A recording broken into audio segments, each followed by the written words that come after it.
Sasarja Chayaya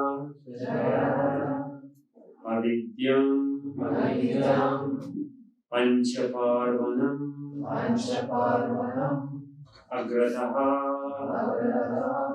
Tanishram Andhatanishram Tamaha Mohaha Mahatamaha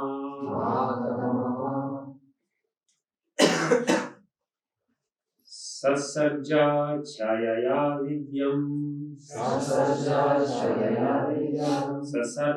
Chayaya Vidyam Panchaparvanam Agrataha Panchaparvanam Agrataha Tamishram Andhatamishram Tamishram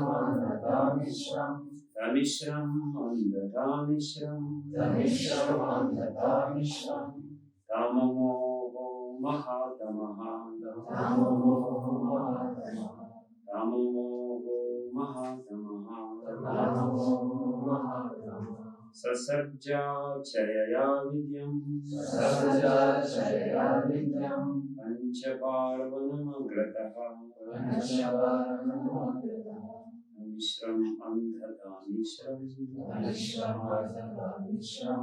Tamamoho Mahatamaha Sasarja Chayaya with his shadow. Avidyam ignorance. Panchaparvanam 5 varieties. Agrataha first of all. Tamishram Tamishra. Andhatamishram Andhatamishra. Tamaha Tamas. Mohaha Moha. Mahatamaha Mahatamas. Or Mahamoha. Translation and purport by His Divine Grace, A.C. Bhakti Swami Srila Prabhupada. First of all, Brahma created from his shadow the coverings of ignorance of the conditioned souls. There are 5 in number and are called Tamishra, Andhatamishra, Tamas, Moha, and Maha Moha. Purport. The conditioned souls or living entities who come to the material world to enjoy sense gratification are covered in the beginning by 5 different conditions. The first condition is a covering of Tamishra or anger. Constitutionally, each and every living entity has minute independence. It is misuse of that minute independence for the conditioned soul to think that he can enjoy like the Supreme Lord, or to think, why shall I not be free enjoyer like the Supreme Lord? This forgetfulness of his constitutional position is due to anger or envy. The living entity, being eternally part and parcel servitor of the Supreme Lord, can never be, by constitution, be an equal enjoyer with the Lord. When he forgets this, however, he tries to be one with him. His condition is called Tamishra. Even in the field of spiritual realization, this Tamishra mentality of the living entity is hard to overcome. In trying to get out of the entanglement of material life, there are many who want to be one with the Supreme. Even in their transcendental activities, this lower grade mentality of Tamishra continues. Andhatamishra involves considering death to be the ultimate end. The atheists generally think that the body is the self and that everything is therefore ended with the end of the body. Thus, they want to enjoy material life as far as possible during the existence of the body. Their theory is, as long as you live, you should live prosperously. Never mind whether you commit all kinds of so-called sins. You must eat sumptuously, beg, borrow, steal, and if you think that by stealing and borrowing you are being entangled in sinful activities for which you will have to pay, then just forget that misconception, because after that everything is finished. No one is responsible for anything he does during this life. This atheistic conception of life is killing human civilization, for it is without knowledge of the continuation of eternal life.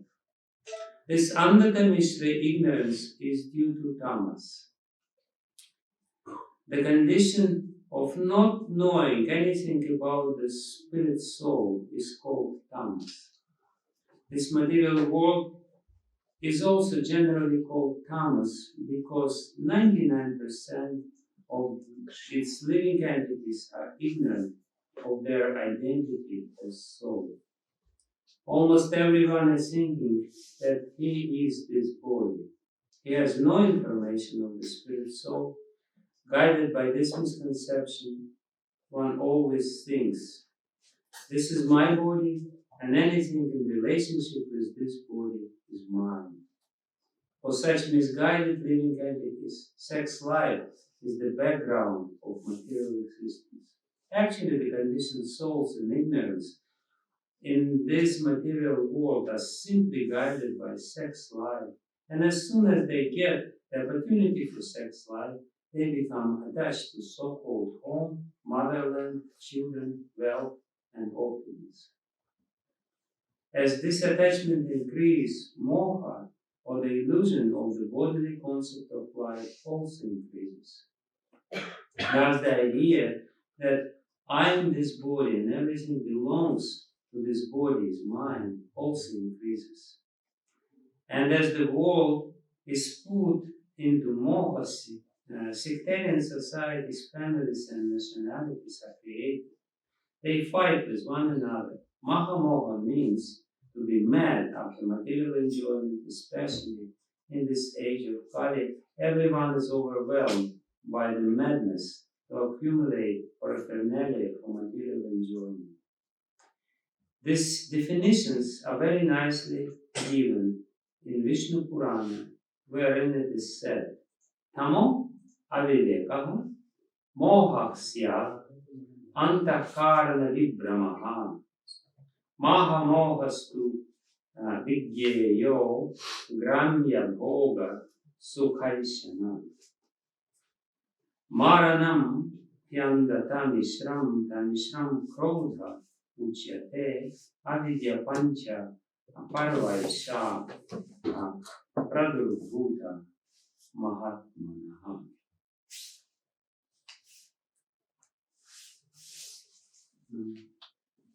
Hare Krishna. Well, we have the harmony now, but it's quite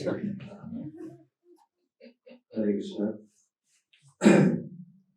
So we are very pleased and very honored to have your association, Maharaj. So on behalf of the Skan Bhagat Mahavidyalaya team and the whole family of Bhagat Mahavidyalaya, we want to warmly welcome you.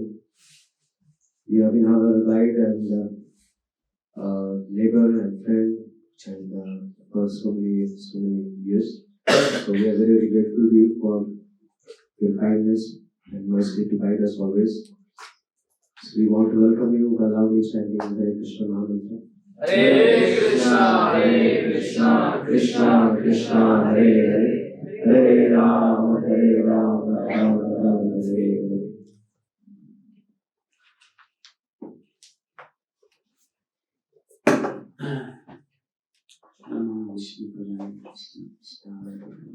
Srimati Bhakti Swami Namaste Saraswati Devi Gauravani Prachari Vishesha Srimati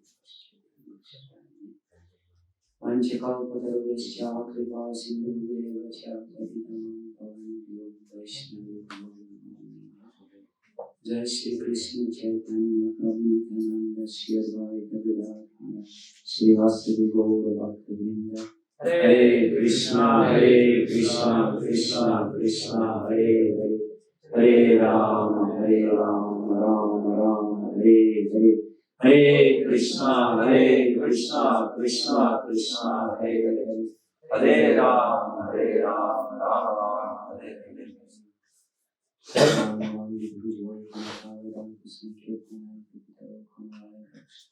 Vishwambaro Vijayaro Vidharmakam Adaptavishyamavachim Prasutim Sajivaya Dekila Saktidasanam Anyam Shastra Charanastam Aranam Bhagavati Purushaya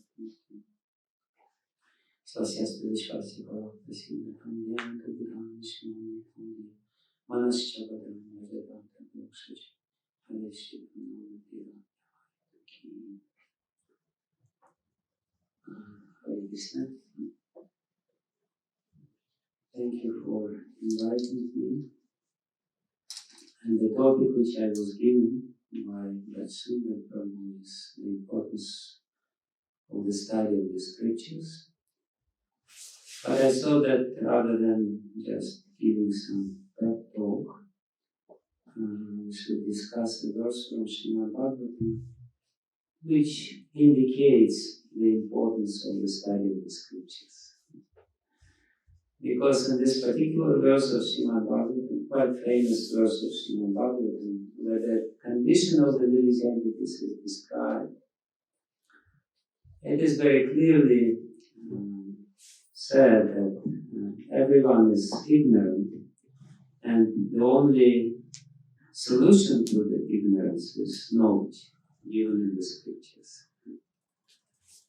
So, first of all, we have to very clearly understand our problem before we talk about solution. Because the solution, the application of the solution will not be effective unless we really understand the depths of the problem which we are having. Sometimes people, they engage in some spiritual practice, but they engage in some spiritual practice half-heartedly. They're not really investing their heart and their mind completely into this spiritual practice just because they don't understand that we are in serious problem. When people know that they are in serious problem, when people diagnosed with cancer, then they will try their best to counteract this problem because they know it's a serious problem.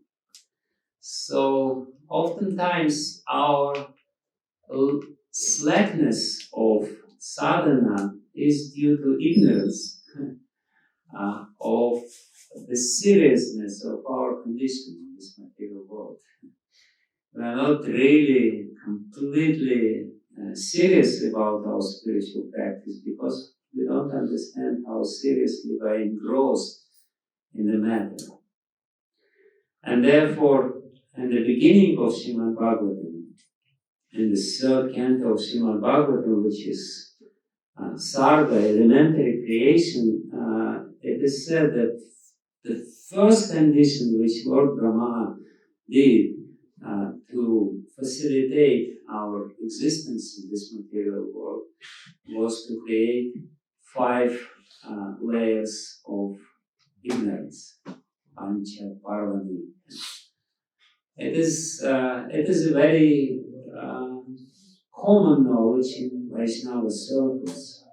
In Madhvacharya, they also say Pancha Parvani, that this is the first condition, and it basically means that every one of us is conditioned by the ignorance. Om Agyana Timirandasya. I am born not in ignorance, in very deep ignorance, in five-fold ignorance.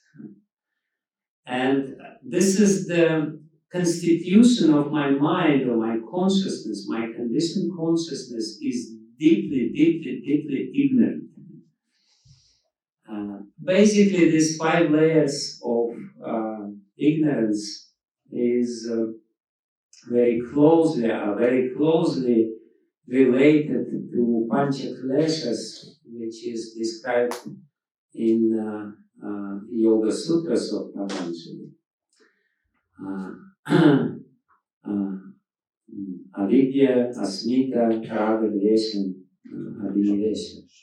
There's a very close correspondence between these 5 coverings of ignorance and 5 clashes. And why the concept of clash is important for us to understand, because it is very clearly said in Yoga Sutra that all these varieties of ignorance, which we all unfortunately deeply connected with, very intimately connected with, are the causes of suffering. Therefore, they are called pleasure. This is the cause of suffering, and if this is the cause of suffering, and if we want happiness, the only solution to the suffering is to get rid of the causes of suffering, which are the pleasures, which are these coverings of ignorance. So, Srila Prabhupada nicely explained this, and he also quotes Vishnu Purana, which glosses all these concepts, all these ideas, or all these, substances which cover our consciousness. And the first is tamas. Tamas aviveka, it is said in Vishnu Purana. And that's basically the general avidya, according to Yoga Sutra of Patanjali Muni. It's avidya which is the condition of the mind which cannot discriminate what is the truth and what is the falsity in this world. Vyasadeva, the commentator of Yoga Sutras, he says that avidya basically means that we think that that's something which is not eternal, we think it is eternal. Something which is impure, we think it is pure. Something which is not myself, we think it's myself. And something which is the cause of suffering, we think it's the cause, it's happiness. So that's avidya, that's the first thing, complete, total bewilderment. Totally bewildered. We think that something which will cause us suffering, we think it's happiness. Something which is not me, we think it's me. Something which is not eternal, we think it will exist eternally. Something which is totally impure, like this body, we think it's so nice. We put some lipstick and cosmetics, and we think it's perfect. It's so nice. Very good. So there is no need to elaborate on this because it will take the whole rest of the class. But that's the very beginning. That's the background. This tamas is the background of our existence. This general bewilderment, which we all have, is unfortunately this avidya in which I am born. Om Agyana Timirandasya, I'm born completely in this. And then Asmita. Asmita means the false ego. This Asmi, I am this. And this is moha, antahkarana vibramaha. This, after having this general ignorance, this general ignorance becomes more and more concrete. So you develop elaborate conception of who you are, which is wrong. And Prabhupada used to say that this is the first mistake which we do, and everything which we do after that in our thinking process. Everything which we do after that is mistaken, even if everything which we do after that is correct.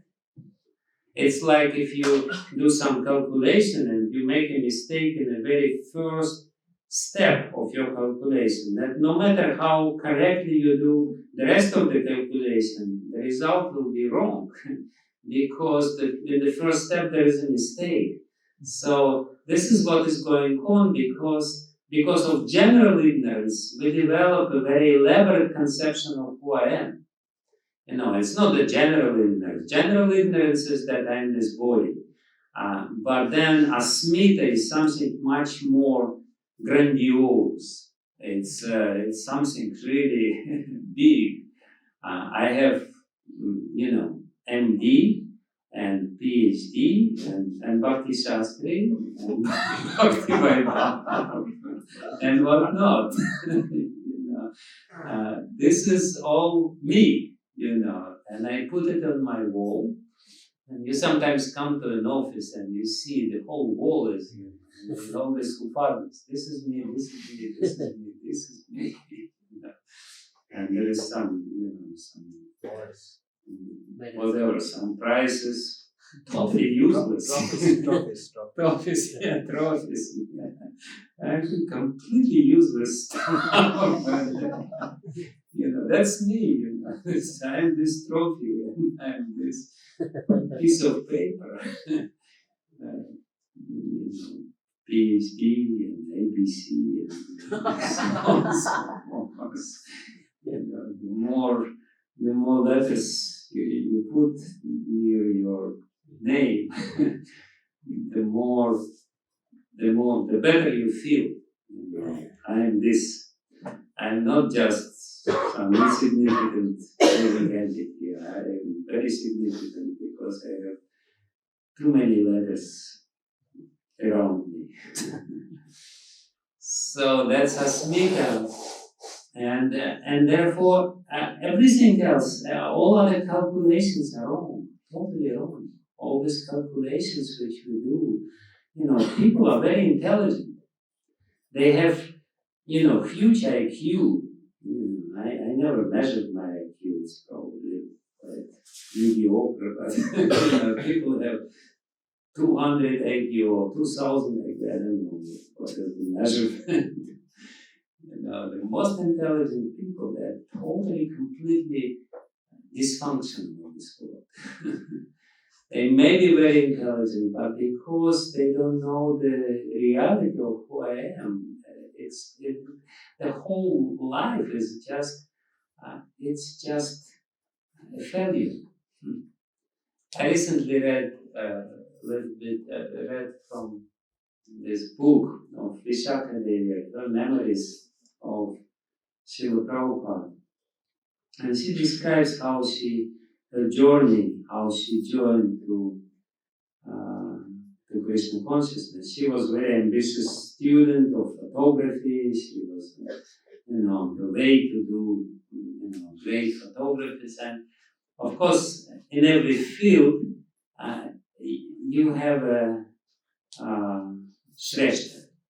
You have a great man who is, your model and you want to follow. And in her life, there was this, some great photographer who was very famous and very, well paid. All the big, glossy magazines were competing to get his photographs, and she was totally, completely into him. And he kind of liked her. She published her first book. So they started associating closely. And when she watched him, she became disillusioned because, in her mind, he was great. But when she saw that he's drinking and he's divorced 3 times and he's trying to get the 4th wife to be divorced in 2 years or something like this, she became disillusioned. All these so-called great people in this world, they're like this. On the surface, they're very shiny. This achievement, that achievement, fame, name, glory, but they're they're very unhappy inside. Because this mistake is there, this initial mistake is there, and therefore it's called moha. Tamas creates moha. Avidya creates asmita.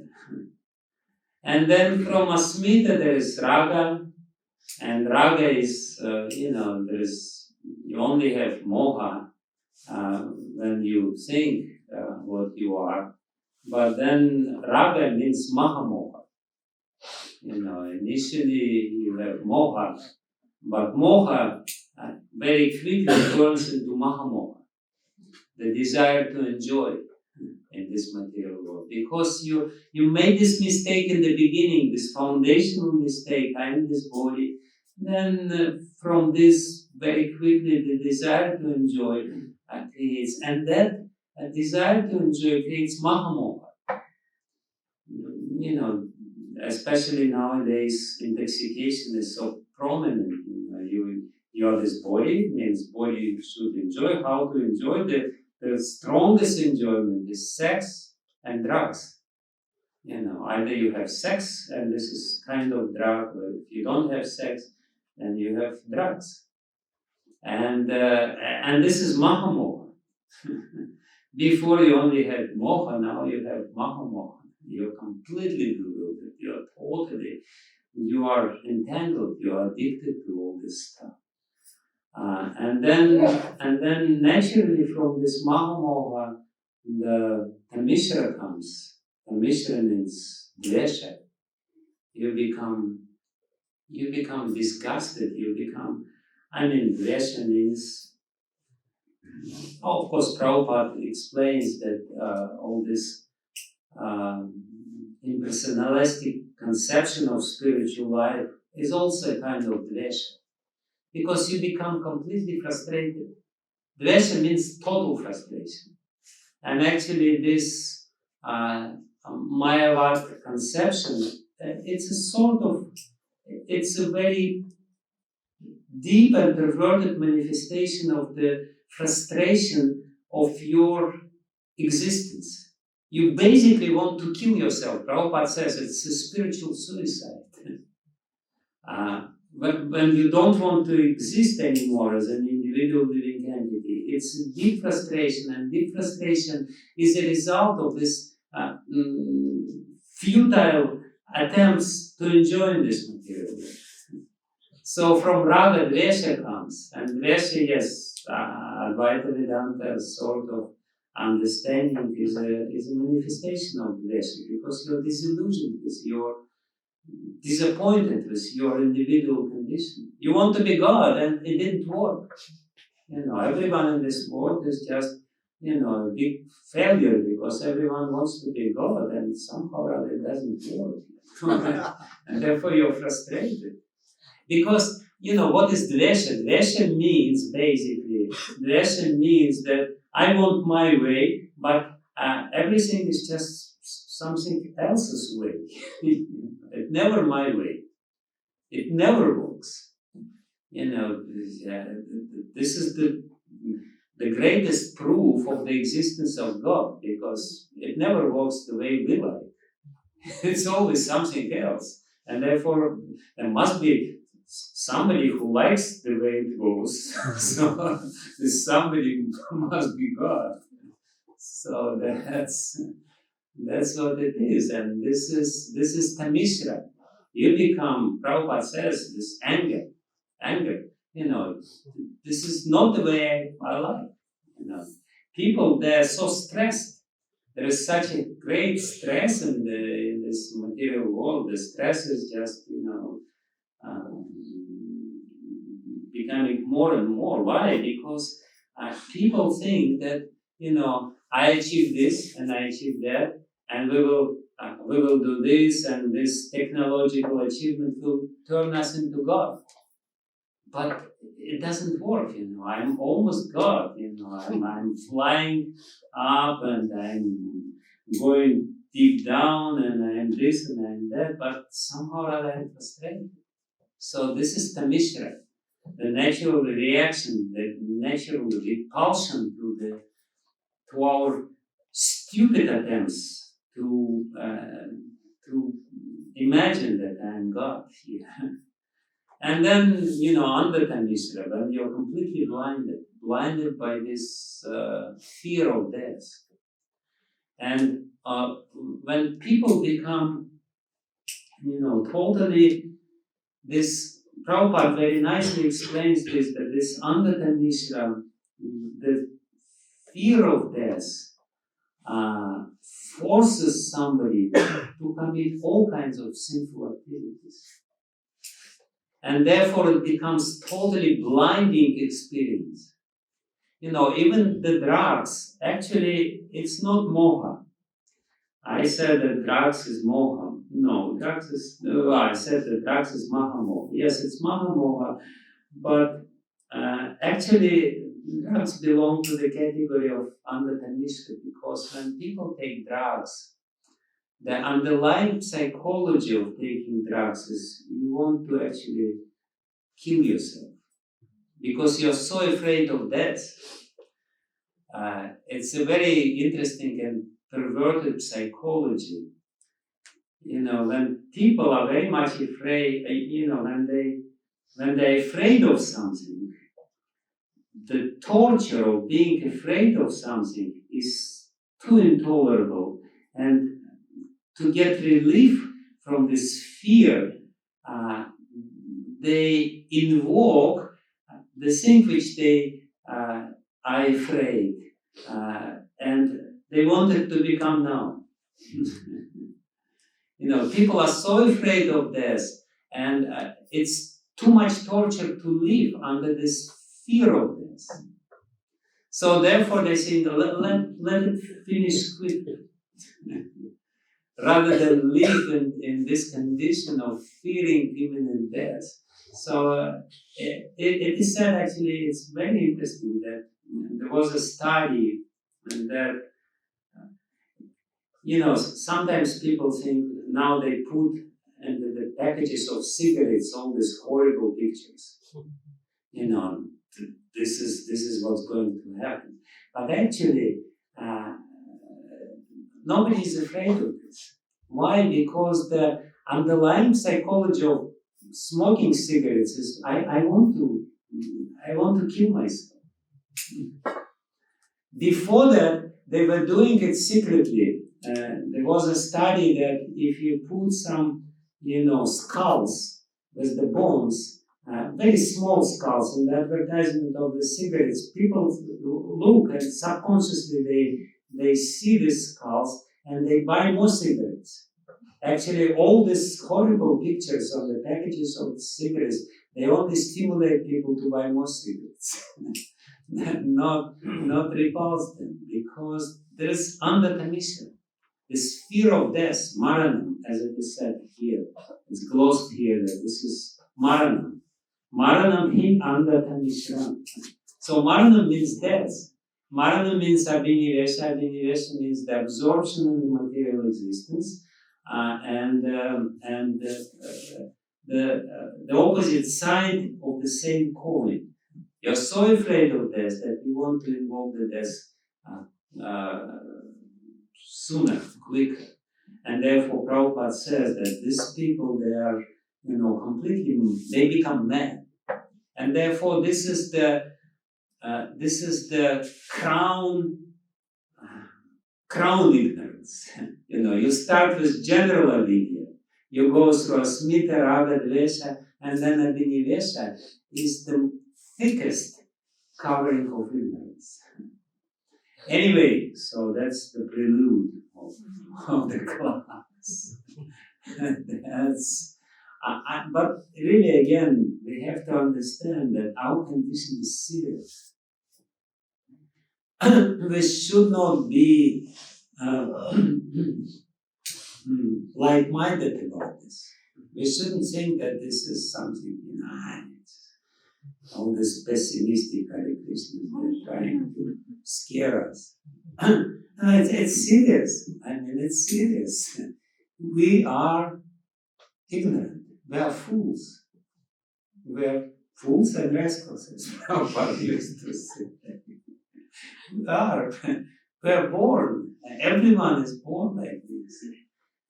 This is the diagnosis, and the better we understand how serious a diagnosis is, the better we understand that, our condition here, our situation in this material world is very precarious. Prabhupada used to say that,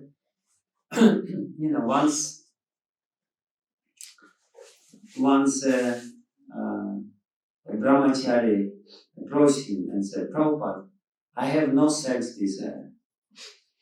I am completely free from sex desire. Prabhupada looked at him with a lot of compassion and said, maybe you should go to a doctor.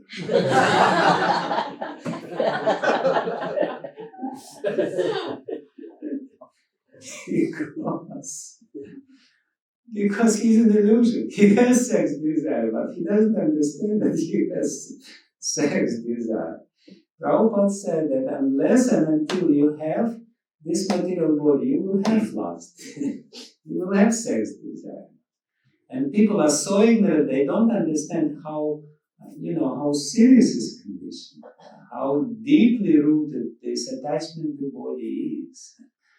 And therefore we first have to really understand that this is the condition which we are in.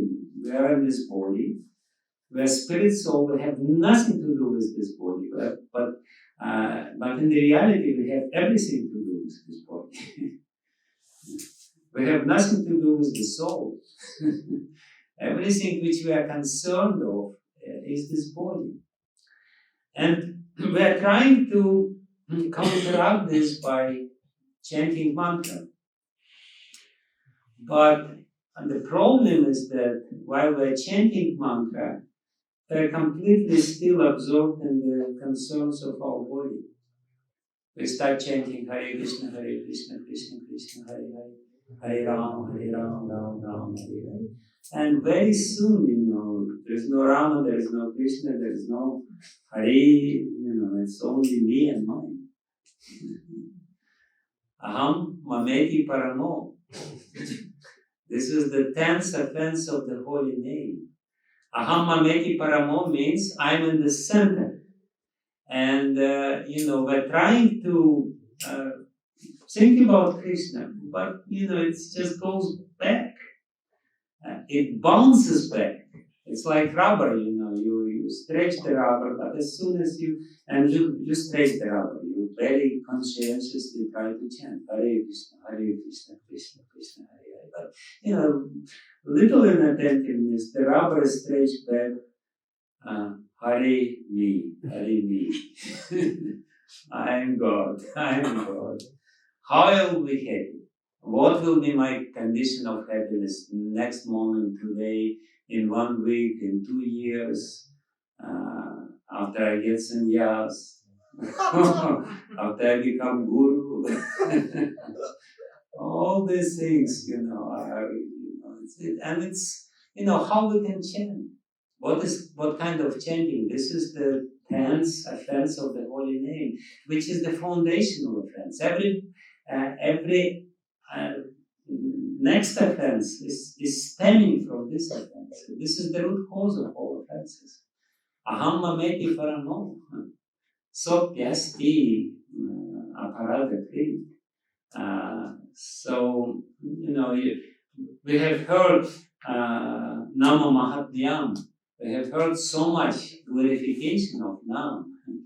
But still, we're thinking about ourselves. Aham mameti paramo. I am the main. I am the great.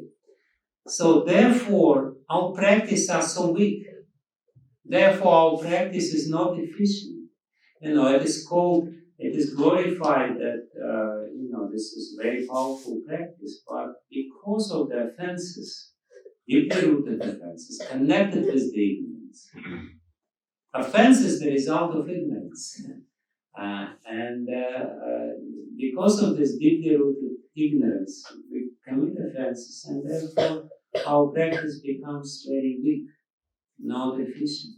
And therefore it is said that we have to chant so many rounds, and of course we chant, we give the vow, I will chant at least 16 rounds a day. But in reality, it's at most 16 rounds a day, not at least 16 rounds a day. But, if you want to counteract this deeply rooted ignorance, 16 rounds is not enough. If we are honest with ourselves, you look at all these sadhus, you go to this, Bihari Baba or whatever, they chant, they chant 10 hours a day. Not because they are more ignorant than us. We are very educated, we don't need to chant that many rounds. They live the whole life, very pure life, and they chant, 10 rounds a day. That's 10 rounds. 10 hours. 10, 12 hours a day. There was this Siddha Baba nearby in Govinda, Manohar Das Baba, he was chanting 5 or 6 lakhs of Harinam a day. At one point, he remembered 6 of his previous lives, which were devoted to sadhana. And he understood that he failed in 6 previous lives. And he said, this life I will not fail. So he was chanting 6 lakhs a day to counteract this deeply rooted ignorance. So unless we understand what is our position, we will not be serious about the spiritual practice, and our spiritual practice will become very, very weak and actually inefficient at the end of the day. There was this famous story when he was chanting his japa on the bank of Govinda Kunda. For some time he was just sitting, there was no ashram at that time. He was sitting under the banyan tree, and there was winter time, and it was very cold, and at one point his body started shivering. He couldn't pronounce mantra because there was too much cold. It was late at night, and he was still didn't finish his quota, and his body started revolting against this. And he said, this is what you're doing to me. Okay. And I will do something to you. And he jumped into the cold water of the river. If you don't want to cooperate, if you don't want to chant this Hare Krishna mantra, this is what I will do to you. You better do what I want you to do. And he was splashing in this water, and some sadhu who was sleeping at that time, he woke up and he said, what's going on? He said, I'm just quarreling with my body, which doesn't want to do the sadhana properly. And we are not in this condition. They're nice and cozy. But so the point which I'm trying to make is that we have to be serious about sadhana. We have to be really serious about sadhana. And for that, therefore, the counterpart of this is svadhyaya. It is, since we are making the parallels between Bhagavata philosophy and Yoga Sutra philosophy, it is said in the first sutra of the second second part of Yoga Sutra is that tapas, svadhyaya, ishvara pranidhanani, kriya yoga. And the idea here, it's very interesting. There is, Patanjali Muni defines what is kriya yoga. And the first pada is samadhi pada. Samadhi pada is for those people who already have concentrated mind. If the mind is very pure, then you practice different means which are enumerated in the first pada to calm the mind and to gain the deeper realization of reality. But then he realizes that not everyone has the pure mind. Not everyone has the concentrated and very, pure mind, regulated mind. And for them, for such people, which we belong to the same category, he says, yes, if you want to control your mind, which is very important, which is the preliminary condition for our proper chanting, for our proper sadhana, then the three things I recommend. One is tapas. Tapas means regulation on the level of body. And the second one is svadhyaya. Svadhyaya means the studying of the scriptures. And the third one is ishvara pranidhana, the surrender to God. So this is, he says, this is Kriya Yoga. This is the means to quickly purify the mind from this condition. And we really have to understand what it means. Because we're doing this. We're going, technically speaking, from the yoga point of view, what we're doing is Kriya Yoga. Kriya Yoga means more active engagement in yoga. Because we're not fit for, sometimes devotees, they imitate some, Ashtakali Lila Sman. Or, if you go to Radhakund, you get initiation into this yoga pit, dhyana meditation. They will tell you this is the yoga pit, this is the divine couple, this is the manjari who is serving the divine couple, and this is the manjari who is serving this manjari, and this is the manjari who is serving that manjari, and this is the manjari which is you, who is. So you just sit and meditate. You try to do it. And people are engaged in this mental game useless. It's useless, it's a hopeless thing. We're not meant to this. We're not meant to follow the first part of Yoga Sutra, which is called Samadhi Pada, because to do this Ashtakali Lila Smarana, meditation on your eternal service, you have to be completely, totally pure. Totally pure. And if you're meditating on this and in the meantime also meditate on your sex life, this is ridiculous. This is totally ridiculous. It's a mockery. It's a shame, if you try to do this. I'm doing Ashtakali Lila. What kind of Ashtakali Lila you can do? For such people who are not in this, who are not fit, who don't have a regard for this kind of practices, this Kriya Yoga is there. And what is Kriya Yoga? Kriya Yoga means tapas, svadhyaya, and ishvara pranidhana. And svadhyaya, studying of the scriptures, is the integral part of Kriya Yoga or Bhakti Yoga.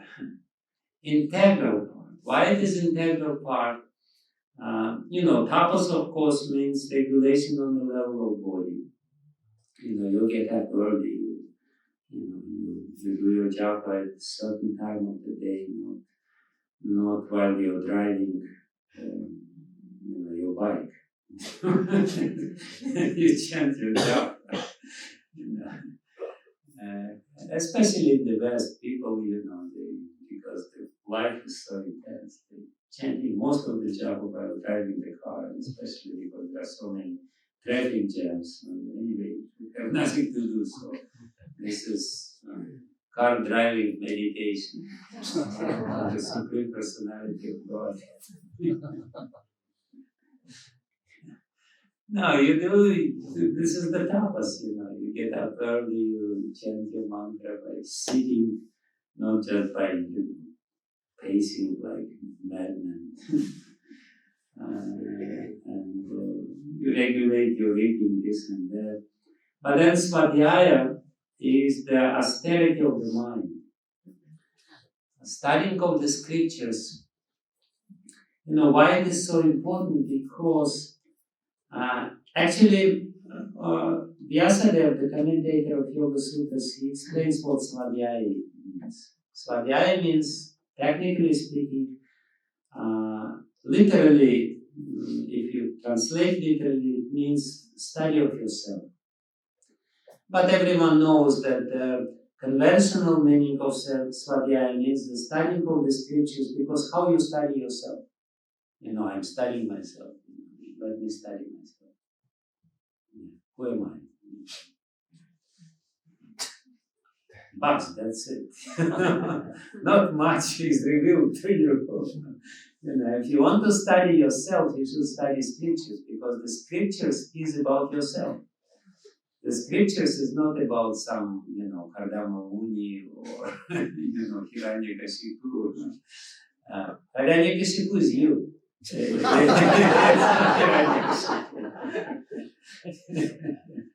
It's about you. It's Svadhyaya. When you read about Hiranyakashipu, you have to understand scriptures is talking about you and the tendencies which are there in your mind. And scripture is Svadhyaya. We study scriptures because by this we study ourselves. We understand who I am. But Vyasadeva, he says a very interesting thing. He says that svadhyaya means not only studying the scriptures. Svadhyaya means also japa. Svadhyaya actually have two integral, inseparable parts. Svadhyaya means chanting japa and studying the scriptures. If you only chant japa and don't study the scriptures, you will fail. If you only study the scriptures and don't chant japa, you will also fail. Svadhyaya, to do svadhyaya properly, you chant japa and you think about the scriptures while you chant japa. You try to get the inspiration for chanting japa while studying the scriptures. We are not studying the scriptures for the sake of studying scriptures. We are studying the scriptures for the sake of properly chanting japa. And we have to really understand that, the ultimate means of success is Harinam. But to successfully chant the holy name, you have to study the scriptures, because otherwise you will be thinking about yourselves and you will be committing this offense of the holy name, the 10th offense of the holy name. Aham mamadi paramo. I am the supreme. I am the most important. Everyone else should really, think about me and serve me and, do whatever I like. This is aham mamadi paramo. But if we study the scriptures, then inspiration comes. The understanding who Krishna is comes. And then when we chant, we will chant with feeling, we will chant about Krishna, not about ourselves. When we chant mechanically, Hare Krishna, it basically means I'm thinking about myself. But if we study the scriptures and if our mind is programmed by the scriptures, what does it mean when we study the scriptures? When we study scriptures, it means we are programming our mind in a certain way. We are rewiring our mind. Our mind is wired in a certain way. There are certain circuits in our mind, neural circuits, different circuits, through which our thought, which is electric impulse in the mind, in the brain, there are certain circuits, and they're already established. The circuits are established. This neural circuits, neural chains which are there. And, when we think, we usually think according to already established circuits. This is called conditioning. We're conditioned by the condition of our brain. It's very difficult for us to think something new, especially when we become old.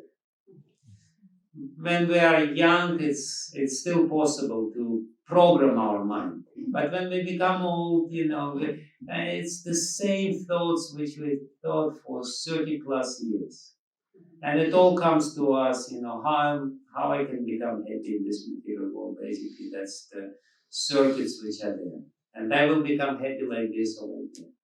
So, when we study the scriptures, the new circuits are being created. Especially when we study deeply. On the level of neuroscience, this is what is going on. We're creating the new ways of thinking. What is scriptures? Scriptures are, shastras are, certain way of seeing the world. Certain way of connecting the realities or the phenomena of this world according to the spiritual vision of the saints, of Vyasadeva, Shukadeva Goswami. They are seeing the world in a certain way. We're seeing the world in a certain way, disjointed. How we're seeing the world. We're seeing the world, this is something which I can enjoy. We look at this something and we isolate this certain thing to enjoy it. So what scriptures gives? The scriptures give a completely different worldview, completely different picture of the realities of the world, how they interconnected with each other, and how God is behind everything. This is the beautiful vision which we have to obtain, but there is no other way to obtain this vision, this understanding, or this picture, unless we read the scriptures, where this complete picture of the world is being presented to us in a very wholesome way. Because otherwise, we always interact with the realities. And while interacting with the realities in an old way, how we used to interact with the realities, we only reinforce our wrong understanding of reality. The moment we go out from this class, we start interacting in the wrong way with the reality. And it basically means only reinforcing our conditioned personality. So to change our conditioned personality and to facilitate the proper changing of the japa, we have to study the scriptures, and there is no other way than to study the scriptures. Then, at one point, we will become Shastra Chakshu. That's the idea of studying these scriptures. We will see the world through the eyes of Shastra. And our eyes, Chakshu, will become the eyes of the scriptures. But unless it becomes, our eyes becomes the eyes of the Shastra, unless we become Shastra Chakshu, then at this point we don't need to study the scriptures. Because everything which we'll see in the world will confirm the scriptures, will only remind us the scriptures. We will see something and we will remember a shloka. Like Prabhupada in his life, when somebody robbed his factory and he became a bankrupt, basically. So he chanted Srimad Bhagavatam shloka instead of lamenting, Yasyaham Anugrihnaami Tarisya Kadjanai Shanai. I am gradually taking his belt of somebody who is serious in this. So this means that something is happening to you, and instead of doing your conditioned reaction, becoming angry or becoming elated, you chant the shloka from the scriptures, and you say, yeah, this is what is happening to me. I am a fool number one. This is this is the appropriate shloka from the scriptures. And this way, when you're on this level, you don't need to study the scriptures. You're done. Study the scriptures. Gopis, they never studied the scriptures. They, never read about gopis, who are engaged in swadhyaya. If you are perfected, you just chant the holy name, you just sing the holy name, you're done. But until this point is reached in your spiritual practice, and you are completely immersed into this, into the realities presented in the scriptures, then the deep studying of the scriptures and thinking about scriptures, not just mechanically studying the scriptures. Bhaktivinoda Thakur, he gives a very beautiful, in his essay on Srimad Bhagavatam, he makes a very beautiful and amazing, striking point in the very beginning. He says that there are readers of scriptures, but these readers of scriptures, he says, they are fruitless readers of scriptures.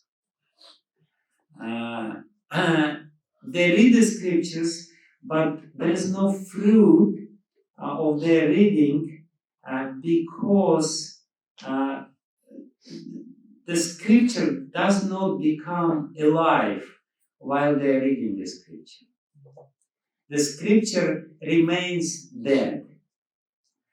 It's just something outside, and they mechanically read it again and read it again, and nothing happens. There is no change in the brain structure. Why?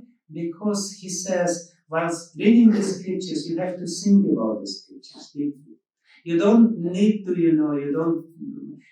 during initiation process, we don't say, I will read, 100 pages a day, or 20 pages a day. You may read just one verse, you may read just one line.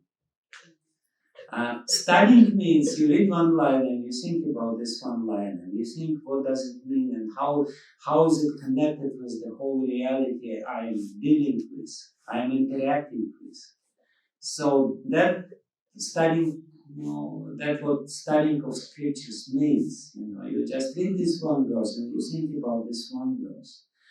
Of course, now we have syllabus and program. We have to, one chapter of Srimad Bhagavatam and then next chapter and then next chapter. And, by the fourth chapter, you already forget what the sport was having the first chapter. Or to speak about the, 12th chapter, you completely blank about the first chapter. So the idea means you study the scriptures and you study the realities through the lens of scriptures. That's what it means. And then you will be able to really say that this is the. Otherwise, Krishna is not very fond of swadhyaya. He says, "Nasadayati mam yogo." Na dharma, how is it? Na sankyam dharma mudava, na swadhyaya. He says, you cannot understand me by the means of swadhyaya. You cannot understand me by the means of yoga. You cannot understand me by tapasya. You cannot understand me by dharma, by practice. Only bhakti. So swadhyaya, if swadhyaya is an integral part of my bhakti, and if I understand that this is why I'm reading the scriptures, why I'm studying the scriptures, because I want ultimately to chant the holy name with feeling. That's the ultimate purpose of swadhyaya. If this is the the purpose of my swadhyaya, and it becomes a part of my bhakti, and if if I only study the scriptures just to show off how knowledgeable I am, this is a very detrimental way of studying the scriptures. Therefore, Narada Muni says there's no need to read many books. You shouldn't read too many books because you only become court pundit. Somebody who is just quoting shastras back and forth. And very interestingly, since I started with this yoga, but it's interesting. And ultimately, Patanjali Muni, he's a Vaishnava. Ishvara Pranidhanava, it's very clear. He says very interesting thing. He says that Svadhyaya is a part of Yama section. This is a part of yoga. And he gives an achievement of every yama and niyama. He says what you achieve and then. And for Svadhyaya, he gives a beautiful thing, which is very much related to us. He says Svadhyaya, from Svadhyaya, Ishtadevata Samprayoga. The result of Svadhyaya, the real result of Svadhyaya is your close connection, Samprayoga, Sampra Yoga. Not just yoga, Sampra Yoga. Two prefixes are there, Sam complete, Pra, very intense. Ishtadevata Samprayoga. The proper result of Svadhyaya is that you become very closely connected with your Ishtadevata, in our case with Krishna. So that's the real purpose of Svadhyaya. If we want to properly study the scriptures, we have to understand this is the result which I will achieve at the ultimate end. Samprayoga, Ishtadevata Samprayoga. The devata of my heart, of my desire, the devata which I want to achieve, I will establish the connection with him, through the scriptural studies. So that's how we should understand Svadhyaya, why we're studying Svadhyaya. So that's why we're studying the scriptures, why we're studying Srimad Bhagavatam. Ultimately, this is what we want. Ishtadevata Samprayoga, Svadhyaya, Ishtadevata Samprayoga. So I guess that's it. It's 9 o'clock. Anybody has any questions? The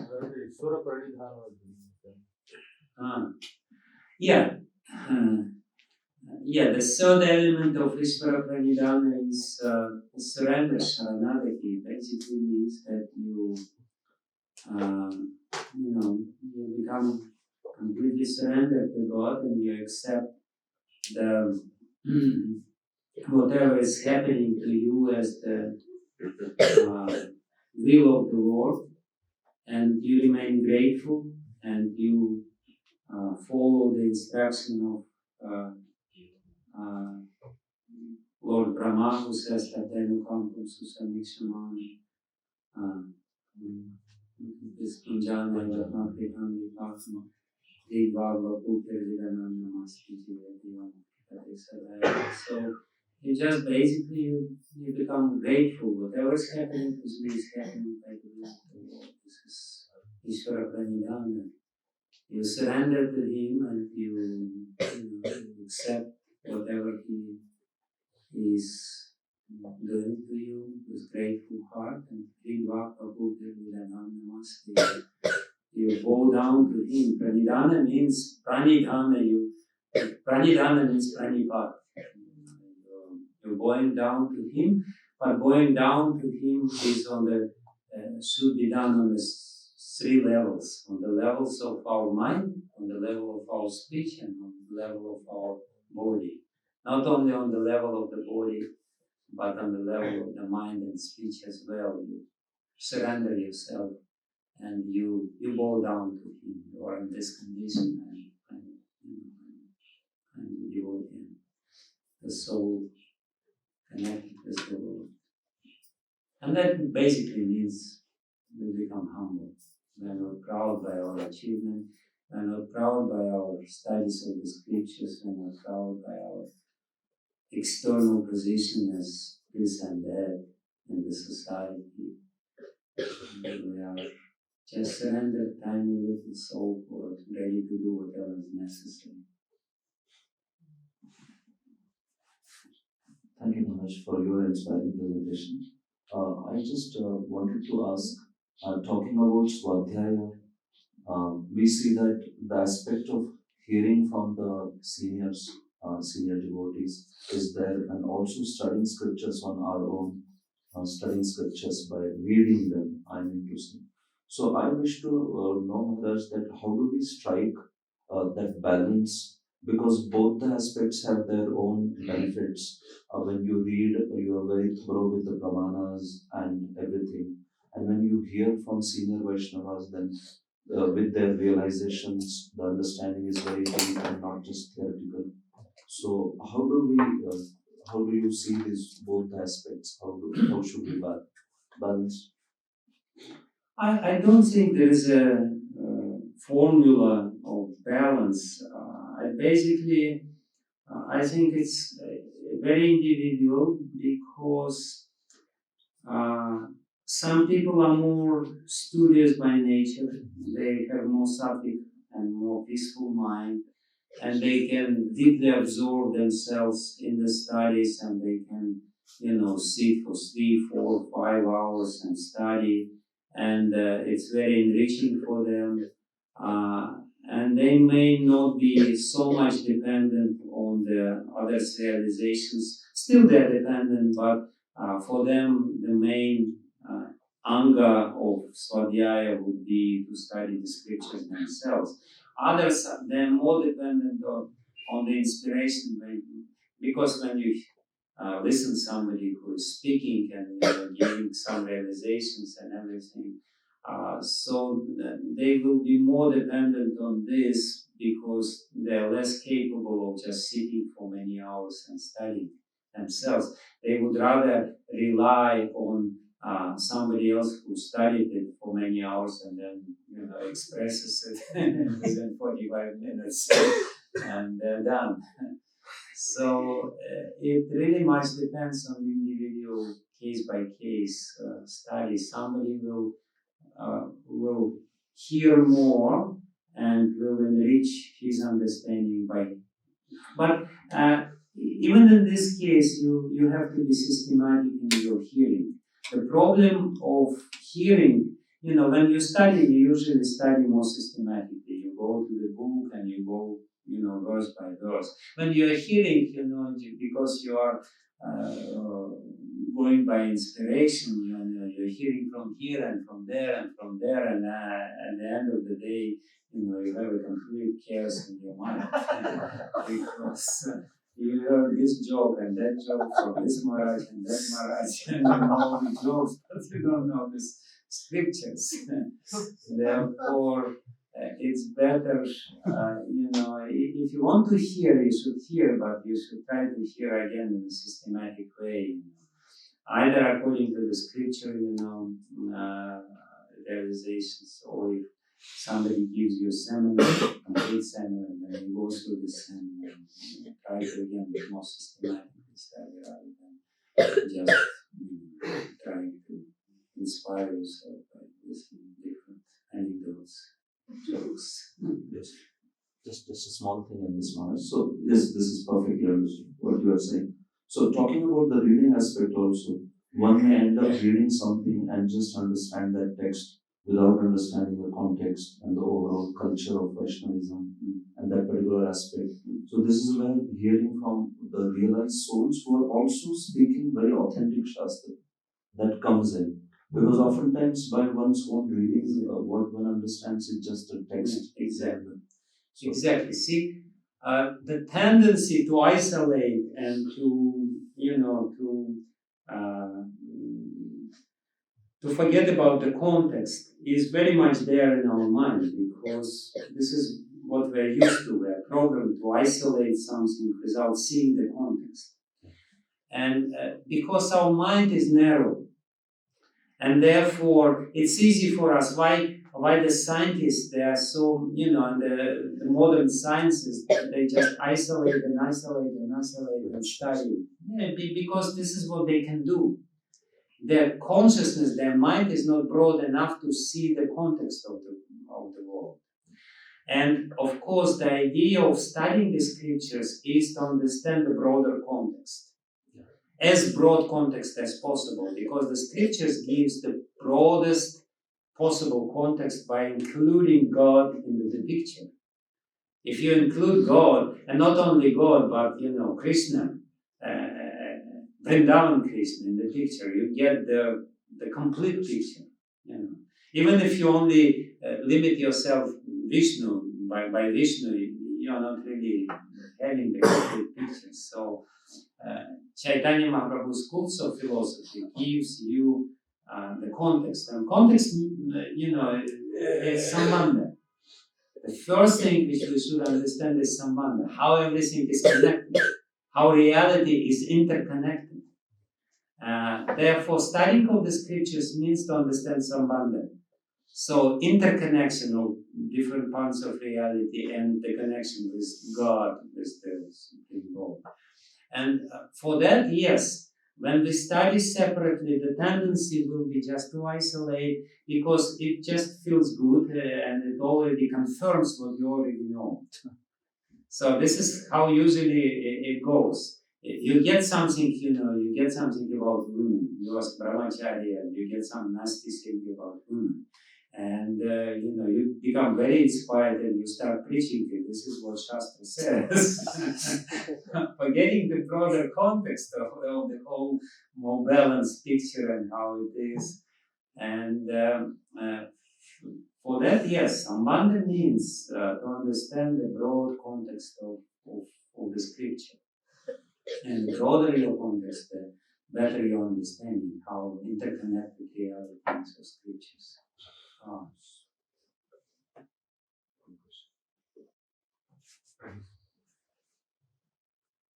Hare Krishna.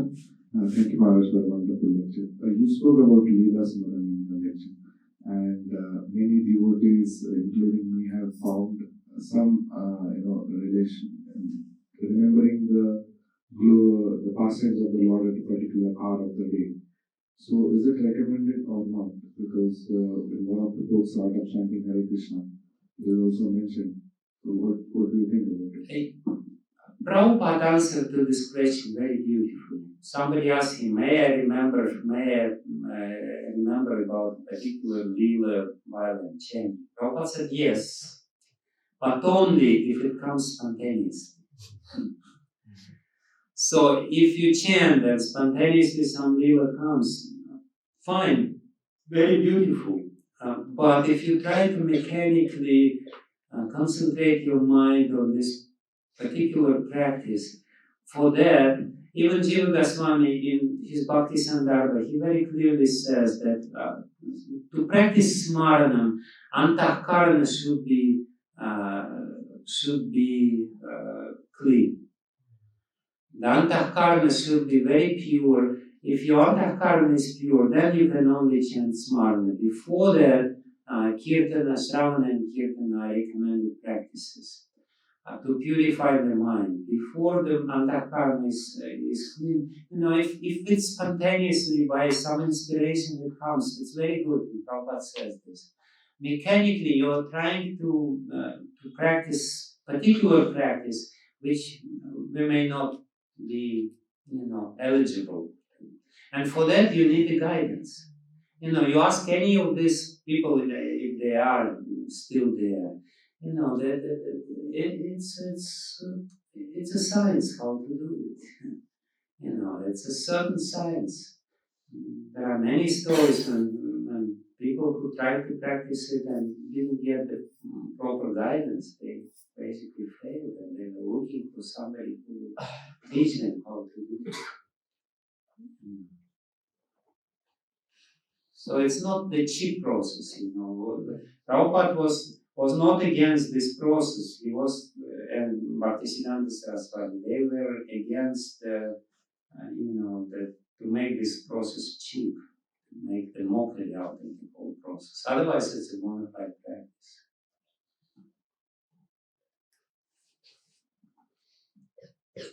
All right. Hare Krishna. Thank you very much.